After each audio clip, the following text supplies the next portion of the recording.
Assalamualaikum warahmatullahi wabarakatuh. Pada kesempatan kali ini saya akan menyampaikan kultum tentang kisah Uwais Al-Qarni. Alhamdulillahirabbil alamin. Puji syukur Allah yang telah mentakdirkan kita di antara kedua orang tua, yakni ayah bunda, dan juga mentakdirkan kita ilmu pengetahuan dari Sekolah Alam Afisyana Malang.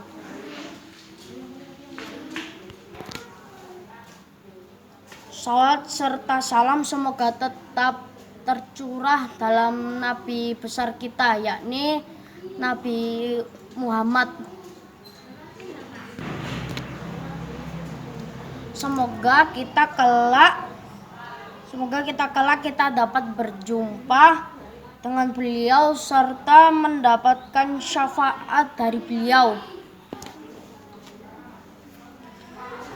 Kemarin kita telah mendengarkan kultum yang disampaikan oleh Bu Vivi tentang saling menasihati dalam kebersamaan. Salah satu bentuk menasihati dalam kebaikan adalah saling meningkatkan untuk berbuat baik kepada kedua orang tua. Salah satu contoh orang yang berbakti kepada orang tua ialah kisah Uwais Al-Qarni.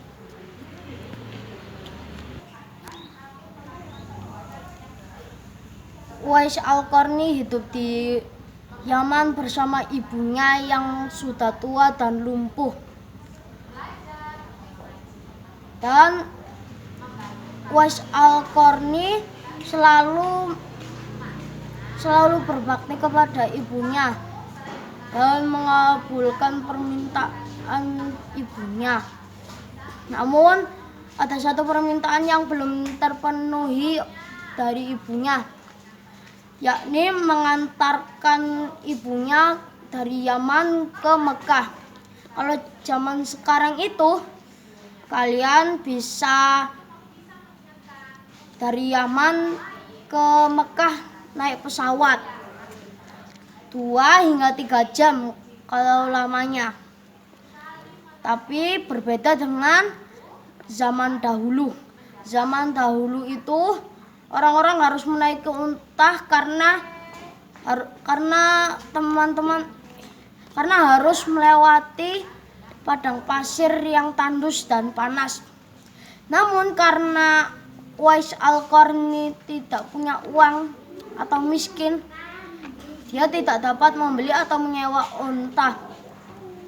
Dan dia mencoba untuk berpikir keras cara memberangkatkan ibunya dari Yaman ke Mekah. Uwais Al-Qarni membeli seekor anak sapi dan melatih dirinya dengan menggendong anak sapi tersebut selama 8 bulan lamanya.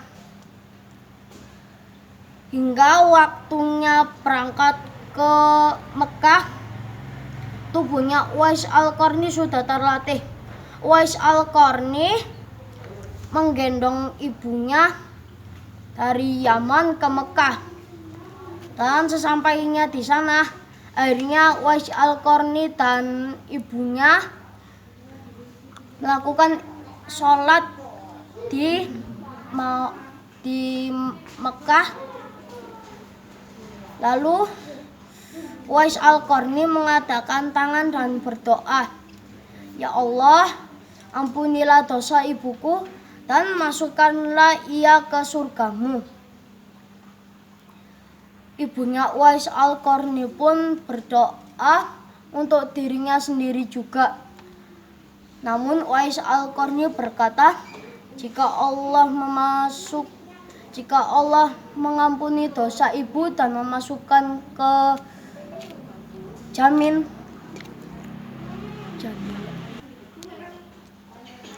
Namun Uwais Al-Qarni berkata, jika Allah mengampuni dosa ibu dan memasukkan ke dalam jannah dan memasukkan ridho ibu ke aku, itu sudah cukup untukku.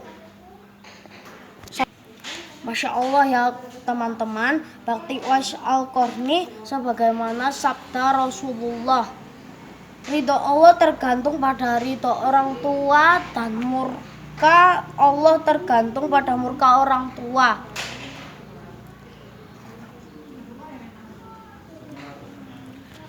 Tirmizi. Teman-temanku yang semoga dirahmati Allah, besarnya bakti Uwais Al-Qarni kepada ibunya membawa keridhaan di hati sang ibu. Pada akhirnya membawa pula keridhaan Allah untuk beliau, sehingga dikatakan setiap Uwais mengadakan tangan dan berdoa, maka langit akan bergetar dan doa-doanya tidak akan ditolak. Beliaulah Uwais Al-Qarni radhiyallahu anha, seorang pria miskin yang tidak terkenal di dunia tapi terkenal di langit. Teman-teman, mari kita mencari ridho Allah dengan mendapatkan ridho ayah dan bunda.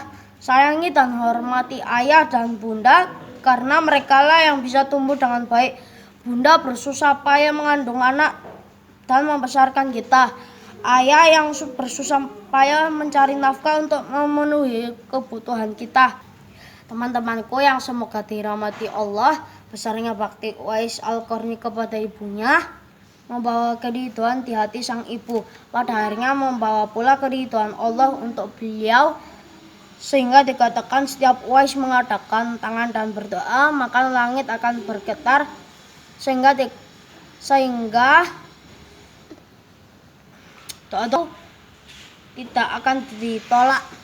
Beliaulah Uwais Al-Qarni radhiyallahu anha, seorang pria miskin yang tak terkenal di dunia tapi terkenal di langit. Teman-teman, mari kita cari ridho Allah dengan mendapatkan ridho ayah bunda. Sayangi dan hormati ayah bunda karena bunda yang bersusah payah mengandung dan membesarkan kita. Ayah yang bersusah payah mencari nafkah untuk memiliki kebutuhan kita. Kita harus senantiasa bersyukur Allah menghadirkan ayah bunda dalam kehidupan kita. Cara mensyukurinya kita bisa lakukan dengan senantiasa mendoakan kebaikan untuk kedua orang tua, berusaha menjadi anak yang soleh, mendengarkan dan melakukan nasihatnya, serta mematuhi perintahnya selama perintah tersebut tidak menyelisihi Allah Subhanahu wa Ta'ala. Dan kita juga harus bersyukur kepada Allah karena Allah mentakdirkan kita belajar di sekolah Alam Afisana Malang yang tidak hanya berusaha membekali kita dengan ilmu pengetahuan, tapi juga mendidik kita menjadi insan yang berakhlak mulia. Nah, teman-teman, apa sih hikmah dari kisah Uwais Al-Qarni? Apa manfaat dari berbakti kepada orang tua? Jika teman-teman ingin tahu, jangan lewatkan kultum ini nanti malam ya, kultum tentang hikmah di balik kisah Uwais Al-Qarni yang akan disampaikan oleh Bu Huda. Demikian kultum yang bisa saya sampaikan pada kesempatan kali ini. Akhirul qalam wabillahi taufik wal hidayah. Wassalamualaikum warahmatullahi wabarakatuh.